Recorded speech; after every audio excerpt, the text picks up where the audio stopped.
Today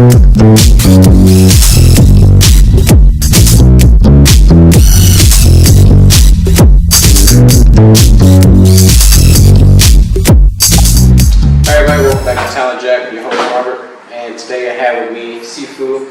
How you doing today, sir? I'm doing fine. Why don't you, we'll just jump right into it. Why don't you tell us a little bit about yourself and what you do? My name is Sifu Andrew Lee. I started martial arts back in 1972 under my instructor, Master John Tai, and I've been with him to date. And I studied a plum flower system of martial arts, and plum flower is a unique system because there are really no founders. It's a style that kind of evolved over the millennium. Is it more like a blend of different? It is. It's a blend of different styles. It has Tai Chi, Bagua, is Shaolin in it, and the plum flower people, and I just want to just make a note of this, they were the people in China that started most of the uprising. Okay. And they started the Boxers' Rebellion. Okay, so it goes pretty far back. Way back. So, but the branch that I study is Lei Jia. It's from the Lei Jia system. So, it could be traced back to Yang Bing. He was a 5th generation plum flower master. And there are so many other masters that come up to date. But what we know for sure, because some things were lost, but we know that we come from Yang Bing. Okay. And what we really know for a fact is that Wu Ti Peng, who was 13th generation plum flower, we know that he directly influenced our lineage, and we directly come from him. And Zheng Wu Chen was also his student. He's the man that you see here in the photograph. He's 16th generation lineage holder plum flower. And my teacher is John Tai, who's 17th generation. So the history is pretty deep and pretty in depth, and it sounds like it's just going to continue from here. I know a lot of you probably can't see, but we have some of his students currently here with us. They're in the background. Can't see them, but they're there. So give us a little history on the BSI. Well, BSI is a school that I founded. Okay. And it just means Bei Shaolin Institute. Okay. And I used the Shaolin because I started out first with Shaolin, and I grew into the plum flower system. They're both northern systems, so the transition was pretty easy. I started BSI back in 1985. Wow. So before 2 years before. Yeah, I started in '72. I was 17. So it's 2019, and BSI is still in existence. You've been around for a while, and a lot of people don't know, but you actually, William was one of your students, right? He's one of my students. He came over to me. I think he studied karate first, and he studied some other styles of kung fu, I believe, and then he started training with me. I want to say it was in about '92 or something. Okay, so man, the '90s. That makes me feel old.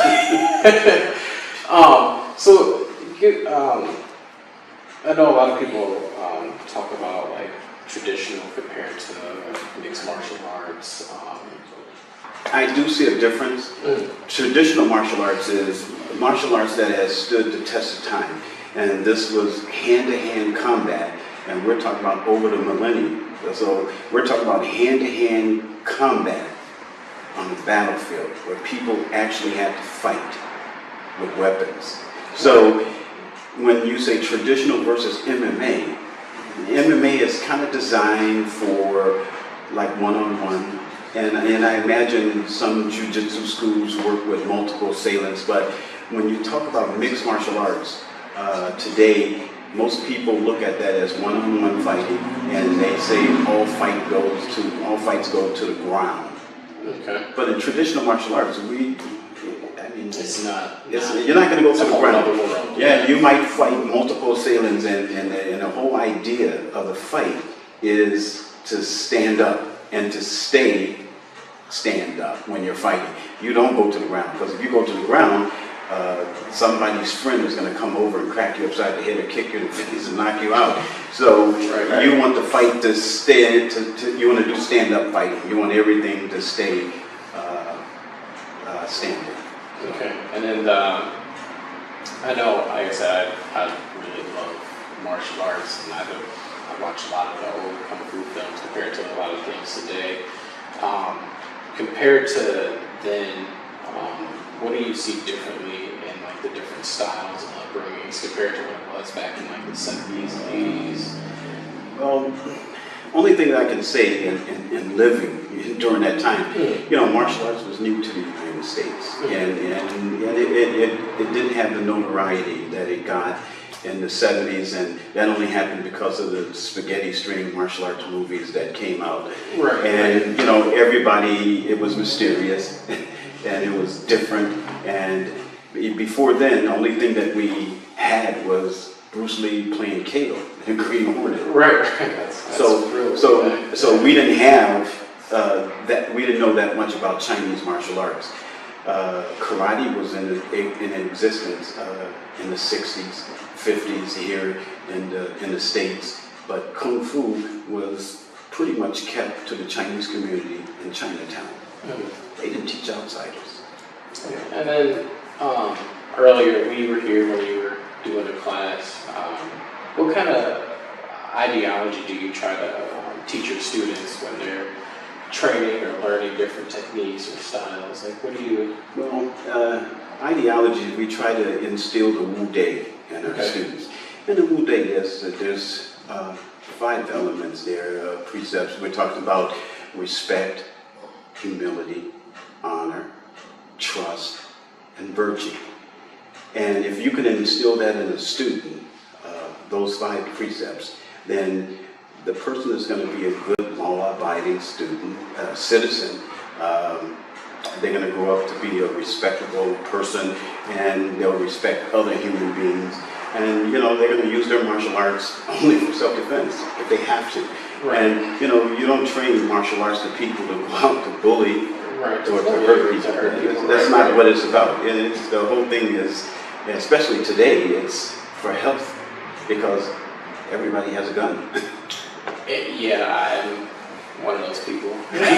Mostly for work, though. It's mostly for work. And then, so earlier today, me, Warren, and William were having a conversation, talking heavily about martial arts, and we were talking about one guy in particular, Michael Jai White, and how he had mentioned how he could beat Bruce Lee, and it's because he was bigger. Now, for martial arts, do you think that there is weight is a factor when it comes to fighting in like a traditional sense, or like a real encounter? Do you think that's like a real factor? Like if I was like a 350-pound guy with just like ripped muscles, and we were in a confrontation, would that matter in the fight to you, or? Possibly, and I would say only possibly. If you have 2 skilled fighters, and they were both equally skilled, and then weight might be a factor. Okay. But if you have a skilled fighter, no matter how small he or she is, and you're fighting somebody in the street who's not a skilled martial artist, size doesn't matter. Okay, 'cause I know there's like some techniques that I think it's judo. It uses some of the techniques are like for throwing. They use the weight of the opponent against leverage. Yeah. So the possibility, maybe Michael J. White could have beaten Bruce Lee, and then maybe he was not as skilled as Bruce Lee. Maybe Bruce Lee would have just put him down. So right. Which is one of the things we were. It's hard to say because Michael J. White has never fought Bruce Lee. Right. I could say I could kick Bruce Lee's butt, but who's to say that I never fought Bruce Lee? Right. So I would say when it comes to size, if you have 2 equally skilled fighters, size might be a factor, but then it's gonna rely on the one who has the best tricks Okay. That's what it's going to come down to. Yeah, so it sounds like it comes mostly towards technique then. Technique and skill. Okay. And I know a lot of people have a hard time with technique is focusing. You really have to be disciplined, which is what you were mentioning about your students. That whole system sounds like martial arts. I love it. My favorite techniques are like Taekwondo and Muay Thai. I really love Muay Thai just because of the stances. They're focused on like knee strikes, elbow strikes, and things like that. So your style of the Kung Fu, what is your style focus mainly on? Well, in traditional martial arts, there's 4 different fighting methods. Okay. Kicking, which comprises of the leg, the foot, the knee, anything with the leg. The hands, the fist, elbow, shoulder. And you have joint manipulation, which works on all the joints, manipulating joints, and Sui Jiao, wrestling, for throwing. That's traditional martial arts. So, unlike maybe Muay Thai or some of the other martial arts that may just focus on certain things, traditional martial arts is well-rounded. I mean, it comprises of all 4 methods of fighting. See, that was a very good answer. I like that. Do you think there's like a traditional martial arts has a relevance in today's society? Like, I know generations as we get further into the 2000s, things start to trickle down and things change. Do you think it'll be like, where do you like your school? Where do you see it in like the next 10, 15 years? Well, you have to change with the times.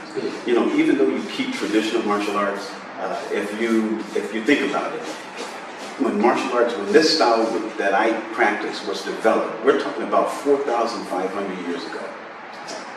That's a long time. Yeah, it's a really long time. They didn't have guns. Right. So you have to adapt to the day and time. So you have to teach people how to defend against a gun if the gun is right up on you. Bladed weapons, procuring a bladed weapon has always been part of martial arts. And then people fought against how to take a spear away from a person, how to take the bigger weapons away, how to procure those weapons from your opponent. So, you know, that type of practice is just an art form because we just keep it. That's traditional martial arts. So you just keep it and you pass it on. But you're not going to walk down the street and no one is going to jump out with spears and swords at you. You might get a couple weirdos that might do it. Maybe, but chances are somebody's going to come at you with a knife or a gun. Yeah. So martial arts is, you have to adapt and you change with the time. And so it basically just has to continuously to evolve. Yeah. So now it's guns, and maybe it's going to be ray guns, or maybe it's going to be phasers on Star Trek. So you never know what you're going to have to do with. So in the next 10 years, if everybody walking around with phasers, they're going to be teaching people, hey, this is how you defend against a phaser. So I think martial arts it's just going to evolve, and traditional martial arts will stand the test of time because you would still have that base, punching, kicking, throwing, and joint manipulation. Yeah, they always say humans are like the only mammals that don't really have any real weapons to defend ourselves, so that's why one of the reasons martial arts is like our way of... That's a weapon. You become a weapon. Yeah, you become the weapon, yeah. Well, I'm really interested in to seeing your school perform. I'm assuming that's what we're doing today. We're going to watch your students a little bit. But thanks for letting me interview. This is probably one of my favorite interviews because I love martial arts. All right. Well, I have a few students who are ready to demonstrate homicide. All right, let's get to it.